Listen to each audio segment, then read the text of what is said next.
Wednesday edition of PFT PM, 3 weeks in the books. Week 4 coming tomorrow night with the Lions and the Packers, as promised. I'll do one of these every Wednesday all season long. Coming up today, we're going to include the audio of my Tuesday interview with Jets receiver Garrett Wilson, just because we needed a place to drop the sound, and we're dropping it in the middle of the PFT PM Week 4 podcast. I'll answer your questions on the back end. There isn't a lot today that I feel compelled to get to that we haven't already discussed in the PFT Live venue. The issues with the Jets, the effort by Colin Kaepernick to send a letter of all things to Jets GM Joe Douglas to ask for a chance to lead the practice squad in the weekly preparations of the defense. We talked about all that earlier today. There are a few things I want to get to, just a few, and then we'll hear from Garrett Wilson, and then I'll answer your questions. I want to start with this, because I was surprised to get this phone call last week. And I mention all this because Sunday is the first London game. Falcons at the Jaguars. The next week, the Jaguars stick around to take on the Bills. And I saw a clip, I think it was from Shefty's podcast, Peter O'Reilly, NFL executive, talking again about how within the next 10 years there could be a team in Europe, specifically London. And if there would be one team in London, there would be two.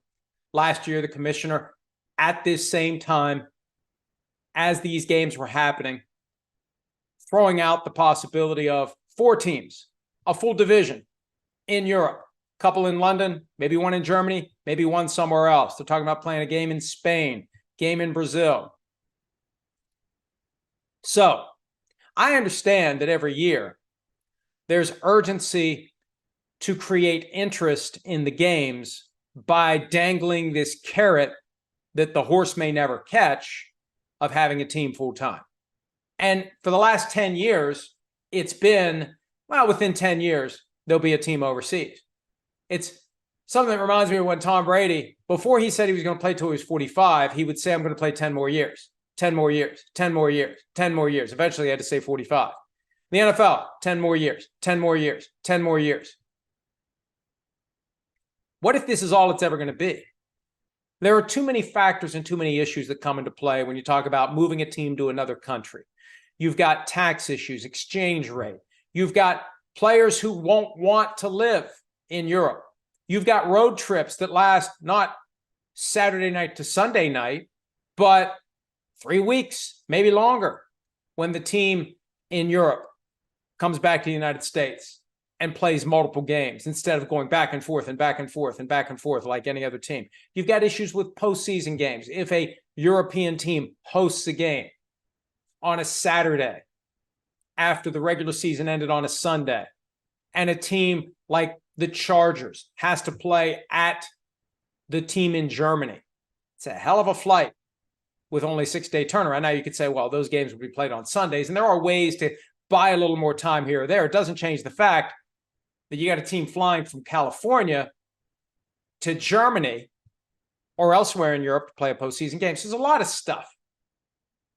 And anything you would do to maybe help the European teams by way of extra draft picks or extra cap space, well, then if those teams become wildly successful, well, we're doing too much. It throws everything out of balance. All that's a precursor to the phone call I got last week from a well-tenured and respected team executive who surprised me with the comment that was made. The comment was this: when are we going to drop this nonsense of playing these games overseas? It's not moving the needle the way that we thought it would. Now, I'm not aware of that. I thought everything was going great. They fill up the stadiums. But the problem is, even though they fill up the stadiums with the hardcore zealous fans, and of those fans, we are very grateful. A lot of them watch PFT Live on Sky Sports weekdays. I think currently 6 o'clock their time, the show is on. But is it really resonating with broader European society? It's a big deal for a niche crowd, or niche if you're feeling extra fancy. But is it a big deal for the country at large? Does it get coverage in the media there the way that more popular sports do? Is the NFL just banging its head against the wall, not making any real traction. And I've said time and again, this is a 100-year experiment, but we're 15 years in. What kind of progress is truly being made as it relates to getting traction, getting a foothold for professional football in London, in Germany, and elsewhere? Now, it could be that Germany ends up being the place. It could be that Germany supersedes England. All due respect to our friends in England.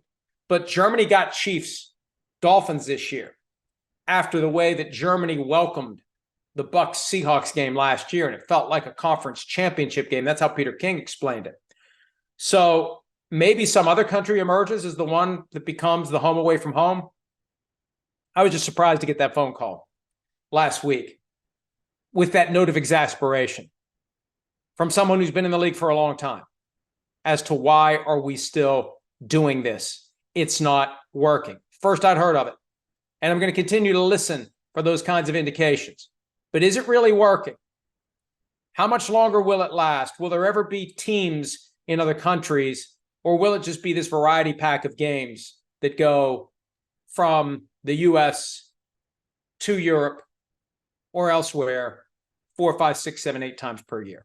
A couple of other things that I've been paying attention to, and this is the platform I use to delve into some bigger picture issues, some league-wide issues, some things that the league should be concerned about, whether it is, whether it isn't, whether it's concerned as much as it should be.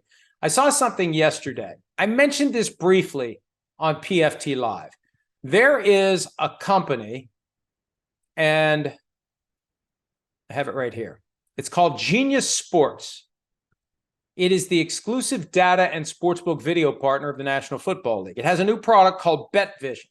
It allows sports fans to stream NFL games and place wagers within a betting app's video player. That comes via Joe Lemire of Sports Business Journal. It was in yesterday's Morning Buzz edition of SBJ. BetVision will initially go live in the Caesars and Fanatics sports books, and BetRivers will join them later in the 2023 season. The idea is you'll have low latency feeds and the ability to make wagers in real time. Now, it's not no latency, but it's low latency. So it's not exactly what's happening at the stadium, but it's pretty damn close. And that opens a whole new universe of betting options for fans once that's available. It's not yet at the point where it will be coming through your normal TV feed or your apps-based TV feed through your wireless hookup at your house. It's going to be on your phone. I assume you can project it to your larger screen, but you still have to manipulate your phone to make the bets and whatnot.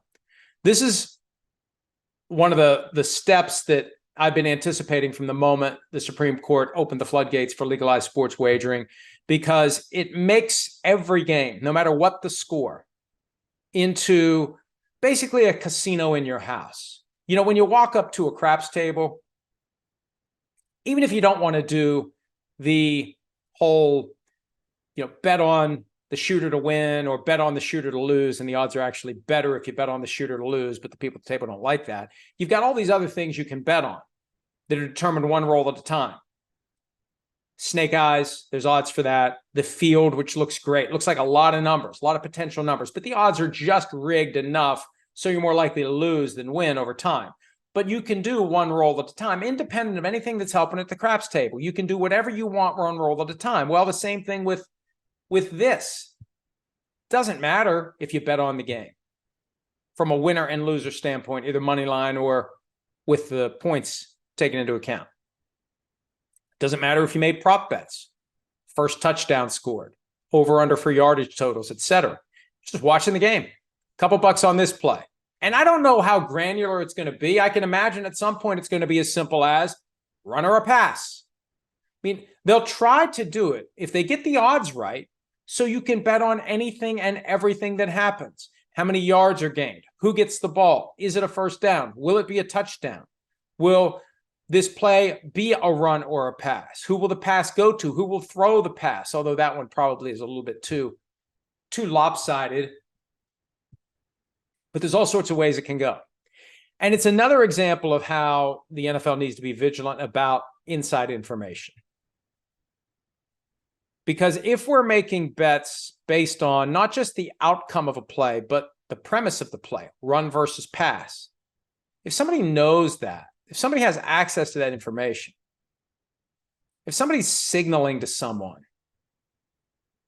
information of that kind, any types of hand signals to give away inside information, somebody on the sideline with that knowledge, it could be a problem. It could be a problem for the NFL. And the NFL needs to be very creative about these issues, try to get ahead of them, solve them, prevent them from becoming a problem that can embarrass the NFL, avoid a Tim Donaghy type scandal. And I say that very broadly, not just an official who's trying to fix games, but anything untoward, anything from anyone who is within the NFL bubble that is trying to do something to leverage legalized gambling or illegal gambling in the states where it's not yet been permitted for some sort of an edge, some sort of a gain, something other than just showing up and doing your job. And if you're part of a team trying to win the game, period, and nothing else. I worry about that because all it takes is one big scandal and the sport gets harmed by it. The sport that I love gets harmed by it. The sport that you love gets harmed by it. It's important for the stewards of the sport, the guardians of the shield, to try to ensure that these things don't happen. So there isn't something, some agency, some effort, something that diminishes how the sport is viewed coast to coast and beyond, given the ongoing effort to globalize pro football. So here's hoping they get it right.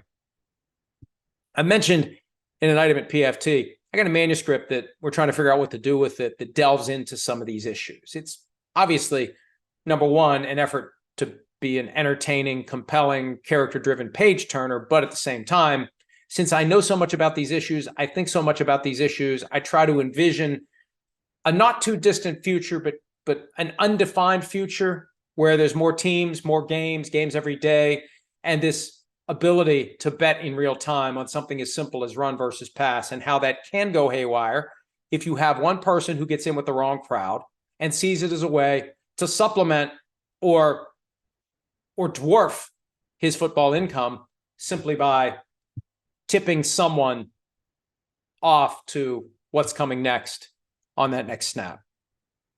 Last big picture topic for today, and it is a repeat of something I wrote on Sunday during the games. I want to make sure everyone understands this, though. How many times do we see a game featuring an official who is looking right at something and gets it wrong? Latest example, the Amari Cooper play along the sideline at the Titans 40 on Sunday, where he's clearly in bounds, makes the catch, he's in bounds, it would have been a touchdown. The official who was right there said he went out of bounds. He's the only person in the world who thought Amari Cooper was out of bounds. And it may have just been brain fart. It may have just been stuff happens.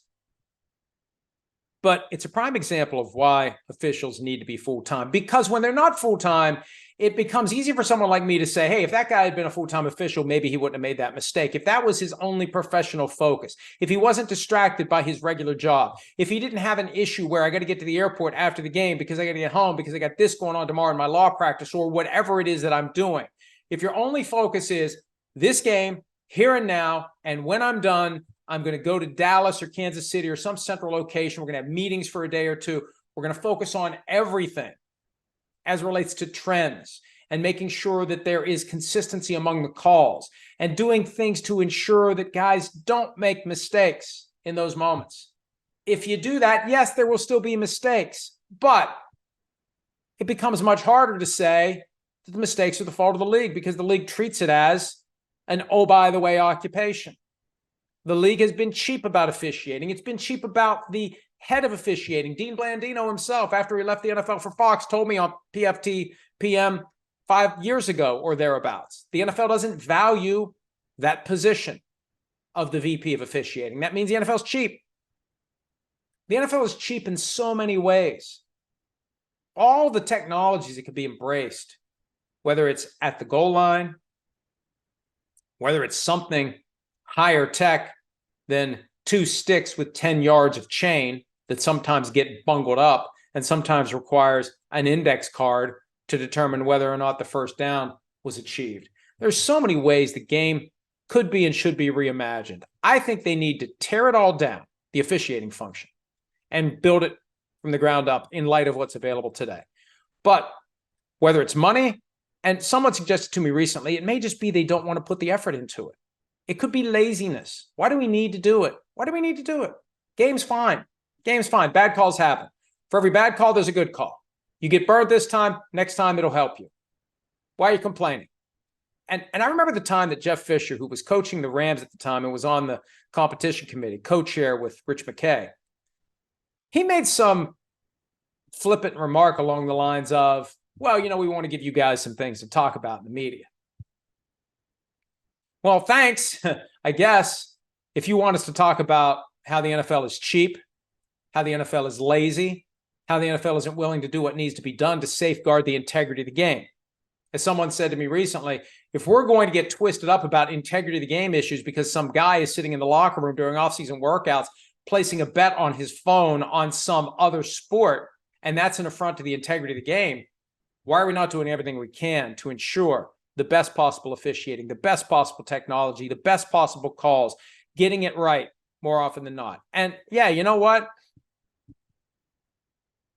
It wouldn't be good for my business if I didn't have these things to talk about from time to time.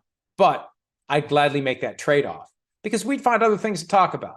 And at least we wouldn't be worried about the possibility of the NFL being hindered by some sort of legislation, prosecution, regulation that really takes the heart out of the game and puts it in the control of bureaucrats who may not have the best interest of the game at heart. The people who currently run the league need to start acting like they've got the best interests of the game at heart and not their own best interests, whether it's how much money they're going to make, how much time they're going to spend working, because they don't want to take the time necessary to have the meetings and put in the effort and make the arrangements to rebuild the officiating function. So that's where we are. That's where the NFL needs to go. I'm not holding my breath, but the good news is, as Jeff Fisher said, it gives me something to talk about. Now, the man who was the NFL's Offensive Rookie of the Year for the 2022 season, 3 games into his second NFL campaign, Jets receiver Garrett Wilson, who is here on behalf of Courtyard by Marriott, which is partnering with Garrett to spotlight the ultimate New York Jets fan room. Welcome back, Garrett Wilson. How are you doing, pal? Man, I'm doing well. How are you, Mike? Good. And look, we're going to get to some of the issues you guys are dealing with now. And I'm sympathetic to what's happening, dating back to what was just 15 days ago with Aaron Rodgers. I mean, my God, it's barely been 2 weeks that this has happened and your season's been turned upside down. But from what I can gather, the average New York Jets fan that would have the ultimate New York Jets fan room would right now have a dartboard with Zach Wilson's picture in the middle of it. What can you say to those folks to get them on board with your quarterback? Yeah, man, I would just tell them to stick with us. No one wants this more than us. We're working every single day to make sure that y'all have a lot to root for on Sundays. And with that said, you did just say, our whole season had a big, change in it 15 days ago. And for us, that was a big adjustment. We're still figuring it out offensively. And it's not just for us to put one dude on the dartboard. You got to put that whole offense on the dartboard because none of us are playing to our standard right now. And we're going to continue to keep grinding to make sure that, that's not the case anymore. And Garrett, from your perspective personally, when you look at all the buildup, everything from the offseason, the pursuit of Aaron Rodgers, he joins the team, you go through offseason workouts, you go through training camp, you have hard knocks, you have the preseason, it's all building and building and building, and then 4 plays into the season, it's over. How do you process all the various emotions and reactions and feelings when something like that happens? Yeah, man. I mean, I kind of talked about this probably last week, and you really don't. You can't process all of it just because of the name of the game is you're expected to be at your best.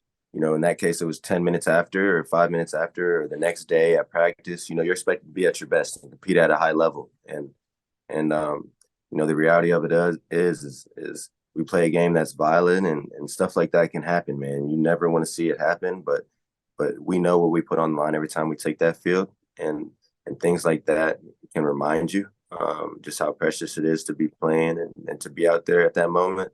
But yeah, man, you really have to turn it off and on. I mean, I was emotional initially, and 3 minutes later, I'm running the next play, which is really crazy. But but yeah, man, that's just the reality of the game we play. You know, we have to move on. We have to be able to put it together on to play. You know, Give me one tangible reason why fans should think that things will in time get better.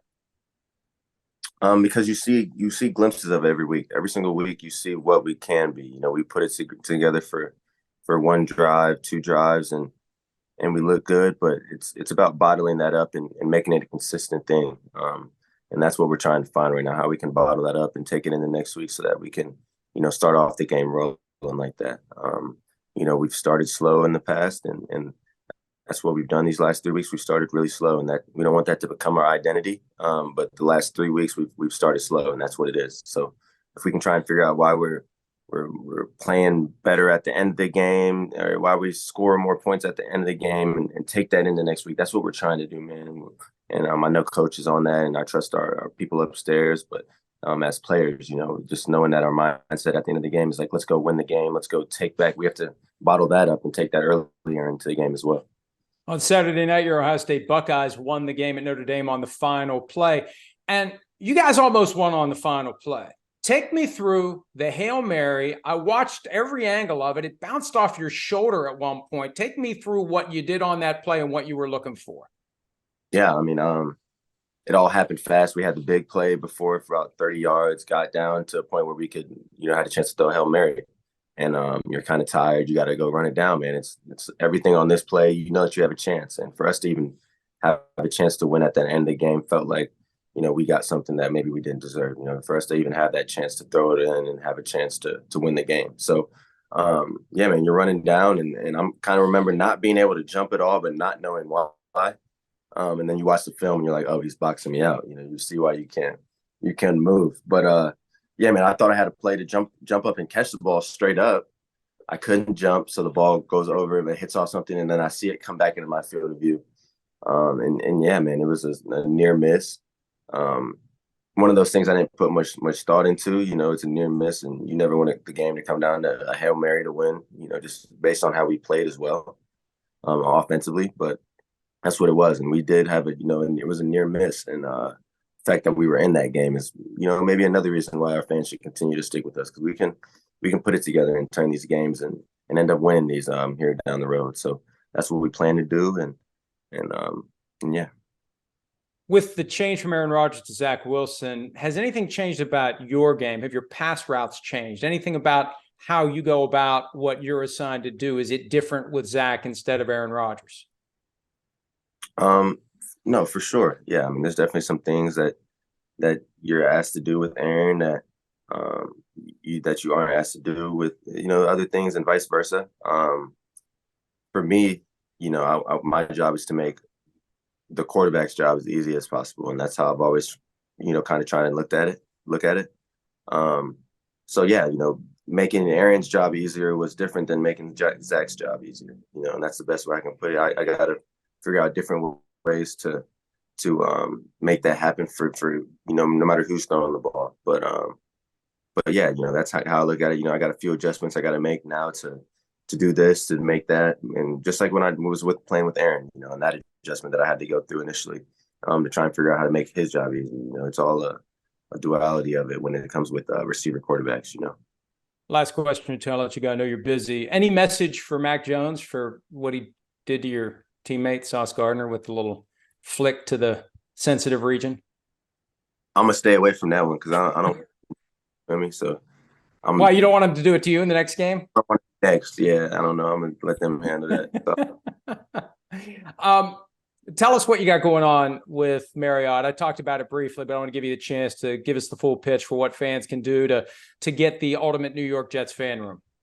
Yeah, man. So I've been blessed to work with Courtyard by Marriott, and as far as fans getting access to it, it's as simple as going on courtyard.com and booking this hotel room. You know, you can stay in this hotel room. It's got things like my jerseys in this one, Jets attire all over, and it's right across from the stadium. I mean, it's the place for an ultimate Jets fan.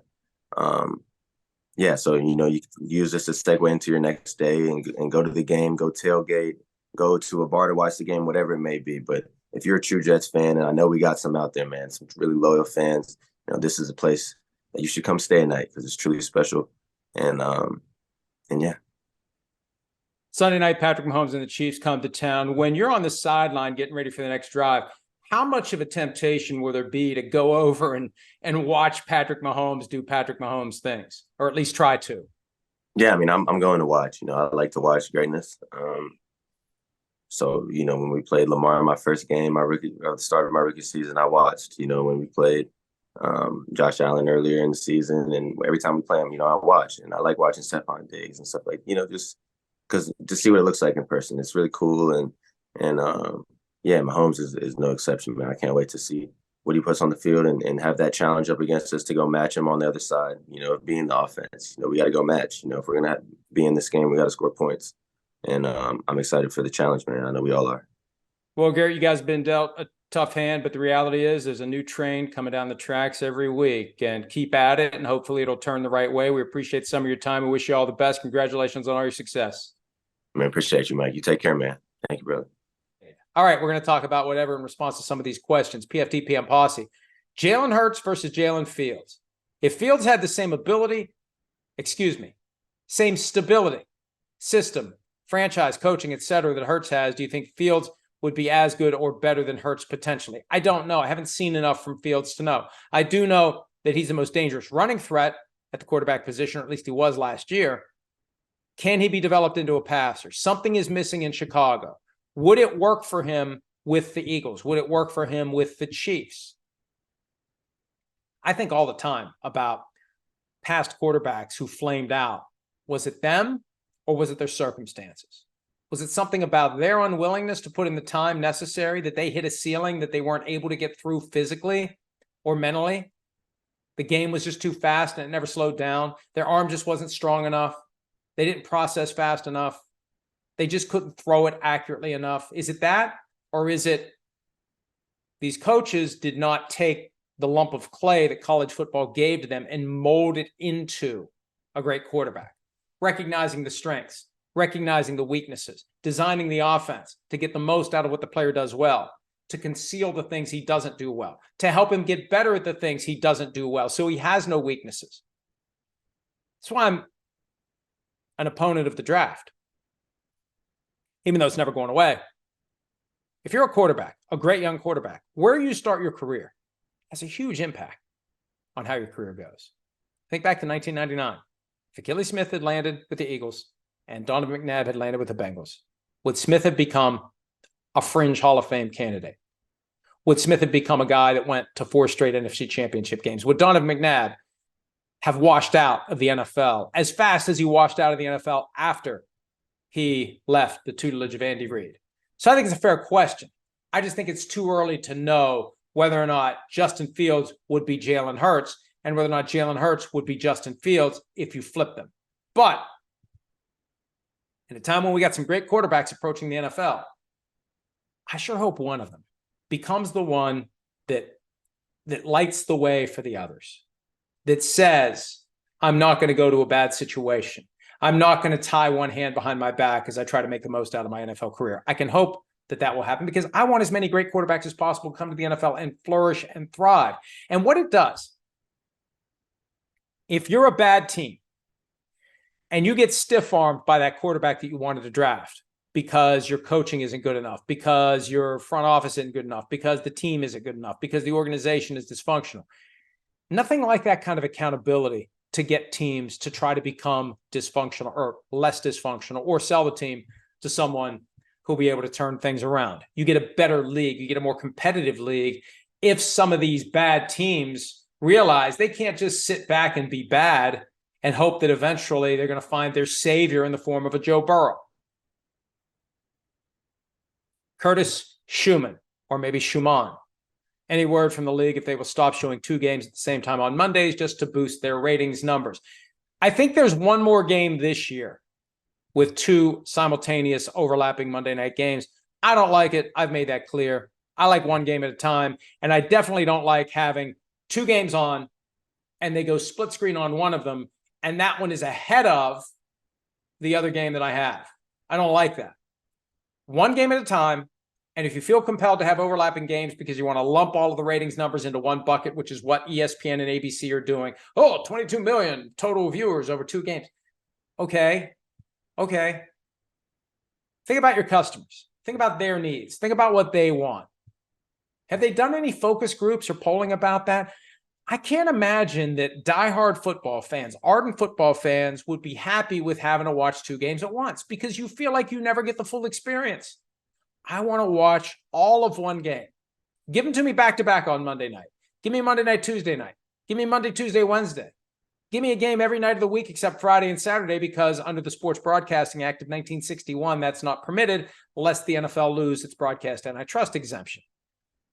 I'll take a game any night I can get one. I don't like having 2 games on at once in prime time. Throughout the day on Sunday, that's the way football is. Prime time, I want 1 game. Another one from Curtis Schumann. Whatever happened with the Nyheim Hines situation in Buffalo? Wasn't there rumors of them holding pay because of the jet ski accident? Are we all good here? I think as it stands, the Bills aren't paying him. They put him on the non-football injury list. He's got litigation that was filed against whoever it was that ran into him while he was on that jet ski or whatever it's called. Somebody sent me an email saying it's really not a jet ski. That's a specific type. It was this, that, watercraft. I don't know. Regardless, he got injured away from work. When you're put on the non-football injury or illness list, the team, if it wants to, cannot pay you. That's what the Bills decided to do. And Hines has the ability to pursue what he would have made from the Bills from whoever it was that caused him to be injured and not be able to play. Here's Jeremy Dodd. Would the owners and the NFLPA support games on Wednesday and Thursday with the teams having a bye prior to those games? The league week would start on Wednesday and get 16 standalone games during the week, plus the players get extended rest prior and afterwards. I have an idea, and I want to sit down and map it out. Every year about this time, there's an argument about short week football, about doing it in a way so the teams that play on Thursday night always have the prior Sunday off. Now, the problem that creates is late in the year, it screws up the whole flexing thing, which is now a big component. I haven't done it because I look at it as a waste of time. To try to come up with an idea that would make it more equitable, that would make it safer, that would give teams an opportunity to be fully prepared for these games instead of going Sunday to Thursday, it's a waste of time because the NFL is not going to do it. The NFL has secured all permissions from the union to proceed Sunday, Thursday, Sunday, Thursday. They've now got multiple teams that are playing at least 2 short week games, although the Bears are one of them this year. Congratulations for that, NFL and Amazon. But I don't see them changing anything. It's not worth the time to propose a solution to a problem that the NFL refuses to acknowledge. And they won't acknowledge it. They won't. They think it's fine because the injury rate on Sundays is no different than the injury rate on Thursdays, which is misleading, which is gaslighting, which is not an accurate depiction of whether or not it makes sense to have NFL players play a game Sunday and a game Thursday and be fully prepared to play a game Thursday and be ready to play on Thursday if they have an injury that would have allowed them to play on Sunday, but they can't play on Thursday. There's a lot of factors that go into it, but it doesn't matter. That's the point. It doesn't matter. The NFL is going to continue to do what it's doing, and now it has the power to flex in some games late in the year, and I think we will see it happen because when you look at the schedule this year, I wrote a post about this right before I started taping this episode of PFTPM. It's not good. After this week, look away. There are some bad Thursday night games this year. It'll be interesting to see what Al Michaels has to say about them during the broadcasts. Tom Marshall, Arizona, UK, did Mike McDaniel's decision to leave points on the field actually twist the dagger a little deeper into Sean Payton and the Broncos? I don't think so. And look, I thought maybe Mike McDaniel was flashing a middle finger to Payton and also to Stephen Ross, the owner of the Dolphins, because Ross wanted to hire Payton last year. Ross wanted to do the Sean Payton, Tom Brady package deal. The tampering that occurred because of that cost McDaniel and GM Chris Greer a first-round pick this year.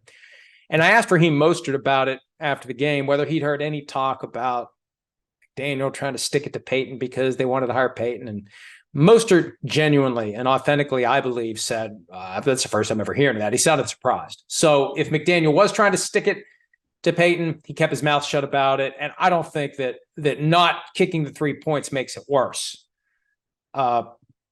Because it still saved Peyton and the Broncos from giving up more points than anyone in league history in a regular season game. Dr. J144, we talk a lot about how soon can you tell when a quarterback just doesn't have it. 1 year, 2 years. What about head coaches? Matt Eberflus, for instance, is 3-17. How much more do we need to see to know he isn't a head coach? Well, ultimately that comes down to what the Bears are willing to do. But a very real reality, I'll go with that, in the NFL is something that comes from one of the chapters of Playmakers, the Peter Principle, a satirical point articulated in a novel in the late 60s that we all rise to the level of our own incompetence. Because think about it. You keep getting promoted. Hey, you did a job well, you get promoted. You do that job well, you get promoted. You do that job well, you get promoted. You do that job well, you get promoted. All right, time for the next job, time for the big jump, time for the thing that changes everything. Oh, you're not as good as you were at other jobs, at this job. That's what happens in the NFL. Coordinator and head coach, very different jobs. You position yourself to be a head coach by being a great coordinator, even though the skill sets are entirely different. And at some point, yeah, the conclusion is made, this guy just can't get it done. How long are the Bears willing to be patient? What kind of players can they get? It all comes down to the players.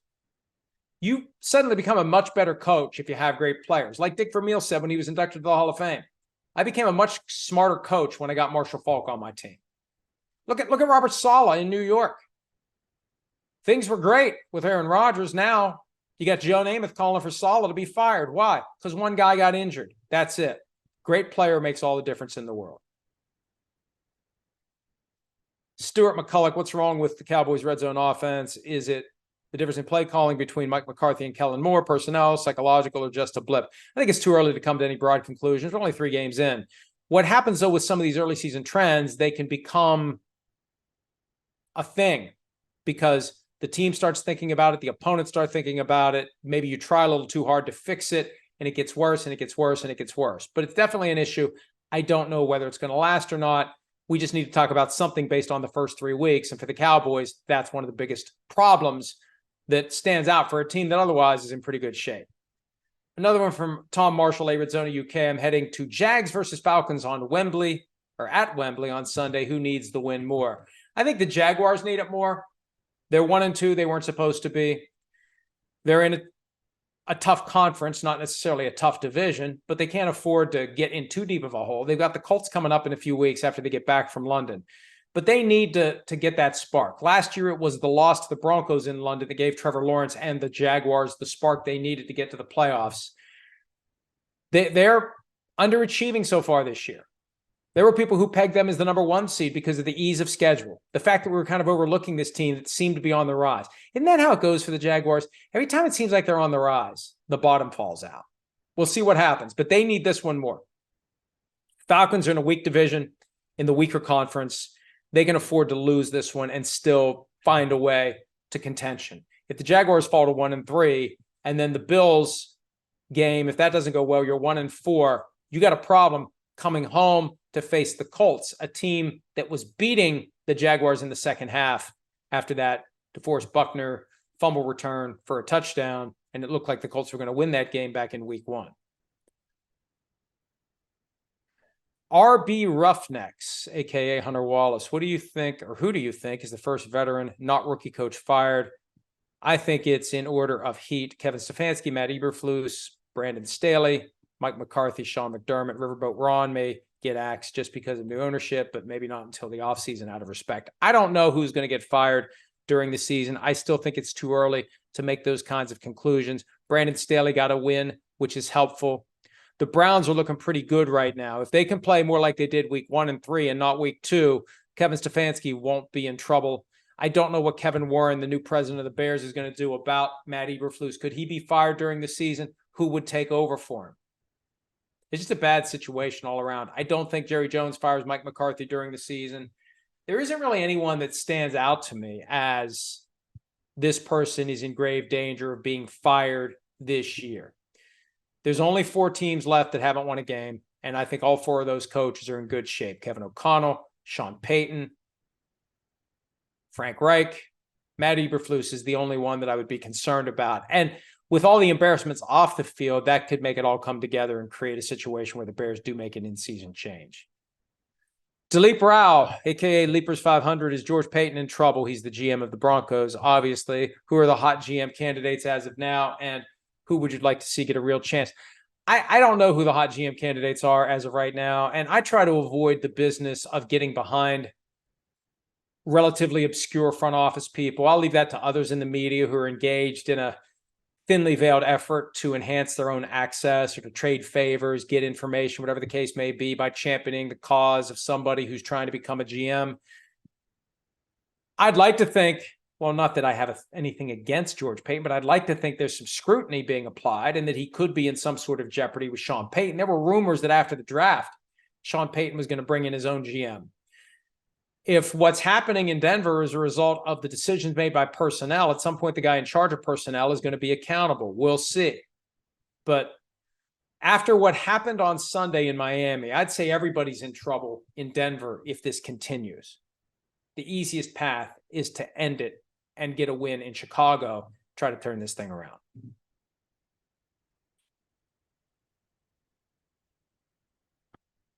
Amused to death. Mike, you said the Jets don't have what it would cost to get Kirk Cousins. What would it take? Isn't his deal up at the end of the year? Seems like a great fit for both. It's not a great fit for the Vikings. They're still alive. And even if they keep losing, someone told me earlier, and I need to check on this, the Vikings have never been 0-5. If they lose to the Panthers, 0-5 is looking pretty likely because the Chiefs come to town. But you go from Kirk Cousins to Nick Mullins or Jaron Hall, all of a sudden those close games aren't going to be as close, and it's not going to be because you're winning them. I don't think the Vikings, even though they're ready to move on from Kirk Cousins after the season and would only get compensatory draft pick consideration for him in 2025, I don't think that makes the Vikings ready to trade him now. And why would the Jets want to do it? What would it take? I don't know, but the Jets have a second-round pick and a first-round pick tied up as the condition of this Aaron Rodgers trade, and we know it's going to be the second-round pick, but you can't start sending other picks. You just can't do that. I think they're both tied up until the regular season ends and the condition of playing time at 65% becomes official. So it's just pie in the sky. It's not going to happen. And Cousins has a no trade clause. Maybe he'd want to do it. I don't know. Do you think he wants to jump into the dysfunction that is the Jets right now? The offensive line is bad. It's worse than the Vikings offensive line. I'm not sure he'd want that. His best play is to have the best season possible he can statistically and hope that leads to a huge payday on the open market. He's not going to compete for a Super Bowl. I don't know that he ever will, but he can go get paid a hell of a lot of money by someone else like he has over and over again throughout his career. John Kasich, with the excessive amount of fights happening each week, should NFL teams consider adding visiting team sections similar to college football? I just think they should do a better job, John, of securing the stadium. More police or other security personnel. Prevent these fights. Get involved more quickly. Be responsive when you get a complaint about someone's behavior. Nip these things in the bud. Be monitoring all the camera angles. Have more cameras there so there's somebody sitting in a room looking at all the cameras for any sign that something is moving in the wrong direction so you can deploy someone to go break it up before somebody gets injured or killed. And I don't care if there's visiting team sections or not. You go online, you buy your tickets. Look, these visiting teams are taking over stadiums because the home team's fans are selling their tickets. I suspect there's going to be a lot of Chiefs fans on Sunday night. How many Jets fans do you think are going to want to go to that game when Patrick Mahomes and company come to town and kick the shit out of the Jets when they could just sell those tickets to Chiefs fans who are in the New York area who will travel to New York to go see the game? So I don't think you can ever solve it other than with better security and a greater recognition of the responsibility to take care of your paying customers. We talked about that last week on PFTPM. I'm looking at the rest of these questions because I need to wrap this up. Picture me scrolling. Why don't teams Why don't more teams carry a backup quarterback with opposing skills if they're starting quarterback? How often does a backup game manager type come in and steady the ship successfully for a month? Do you think these quarterbacks would be more successful in short-term spot starts or mid-game fill-ins? I'm a firm believer in having a backup with a skill set that is identical as possible to the starter, because you can't just think about what it means for the quarterback. You got to think about what it means for everybody else on offense. And if you're just plugging a new guy in who does the same things as the starter, it's easier for the pass catchers, it's easier for the blockers, it's easier for the running backs, it's easier for everyone. So my preference is have a backup or two who can do exactly what and play the same way your starter plays.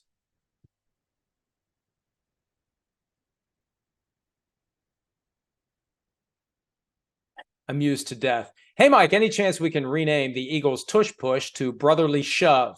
Maybe then it will be better received nationally. I don't care about the name. I don't like the play. I think it takes advantage of the rules. It capitalizes on a rule change that wasn't meant to allow shoving a quarterback past the line to gain. I think this is the last year it's going to be around, because I think that 24 owners will come together and say enough. The other teams aren't doing it. The Eagles are the ones doing it, and the Eagles may not like it, but I think it's going to be taken away. I still think the Eagles will be very good at quarterback sneaks, but they're going to take away that element of pushing from behind.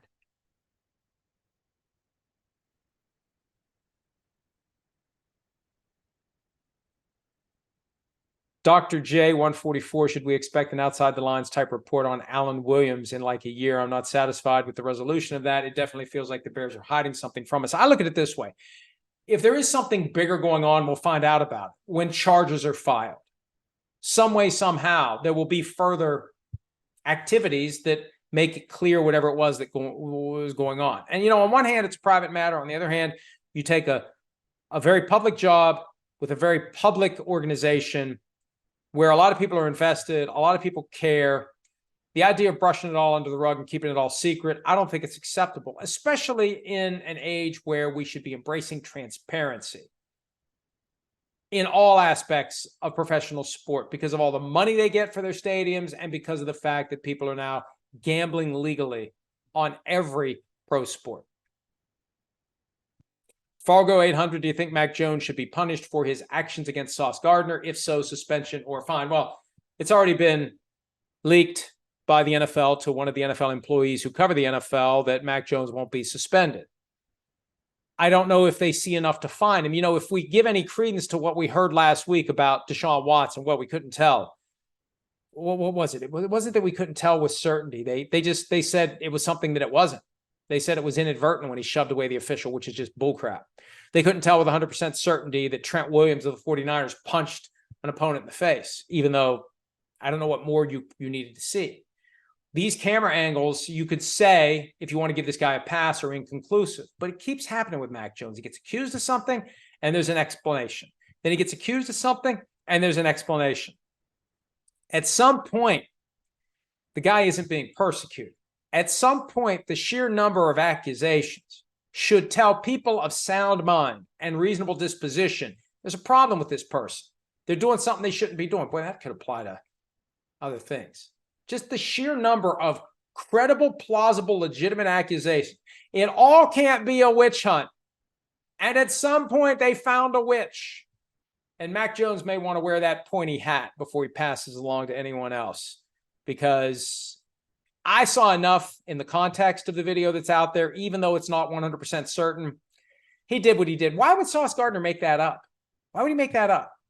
I think he did it. I think he's got a dirty streak. And until he gets busted for it, he's going to keep doing it. All right, that's it for today. Thanks as always for some of your time. We'll do it again next Wednesday. I keep the door ajar to do it on Fridays in season if there's something big enough that compels me to do it, or if we would get some interview or something like that. For now, though, it's Wednesday, Wednesday, Wednesday. We'll see you Thursday morning for PFT Live and also the Joint Mega Picks podcast with Chris Sims as we pick every game straight up and against the spread. Busy Thursday morning, plenty of content, and as always, we appreciate you consuming some of it, any of it, or all of it. Have a great day. Hi, it's Mike Florio. Thanks for watching PFT on YouTube. Hit subscribe for the latest news and analysis from Pro Football Talk.